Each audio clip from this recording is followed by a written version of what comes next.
Et Red Bull va continuer d'apporter des évos sur RB18, des nouveautés moins importantes, mais régulières.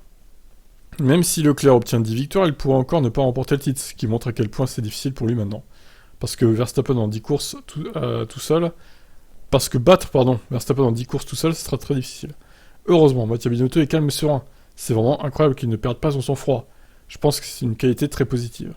Bah, le truc, est-ce que c'est pas un défaut, hein, qu'il soit calme et serein? Au final, on dirait qu'il a aucune émotion, Binotto, qu'il est mou, il s'énerve jamais, rien. Enfin bon, comment veux-tu être le leader d'une équipe si tu t'énerves jamais? Au moins, Toto Wolff, l'année dernière, il s'énervait. Bon, pas contre les pilotes, mais contre les situations en piste et tout. Là, on avait des émotions, quoi, clairement. Que le Binotto, bon, bah, le mec, c'est pas du tout le même type de gars que Toto Wolff. Hein. Et moi, je préfère avoir un Toto Wolff dans l'équipe qu'un Binotto, perso. Hein.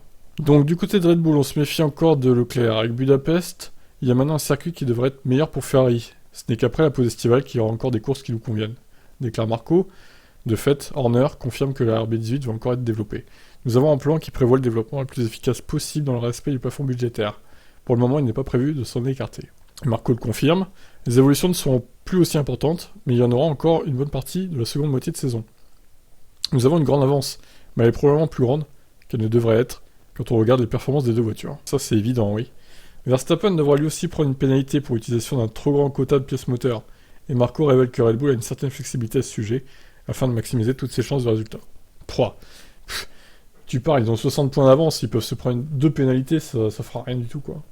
Ils devront choisir, c'est une piste sur laquelle il est facile de doubler. Beaucoup de choses peuvent encore se produire. Je pense qu'il faudrait gagner 10 à 12 courses pour avoir une chance réaliste au championnat. Bah, il en est pas loin, hein, du coup. Aïe aïe aïe, bon, il reste 10 courses, du coup. Enfin, je crois, hein, c'est pas 9, c'est 10. Je vais vérifier quand même, hein, dire n'importe quoi, là. Alors, 1, 2, 3, 4, 5, 6, 7, 8, 9, 10. C'est ça, 10 courses.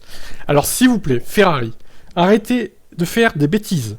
Est-ce que c'est trop compliqué de vous demander ça? Ou, enfin, non, vous pouvez peut-être gagner des courses un jour.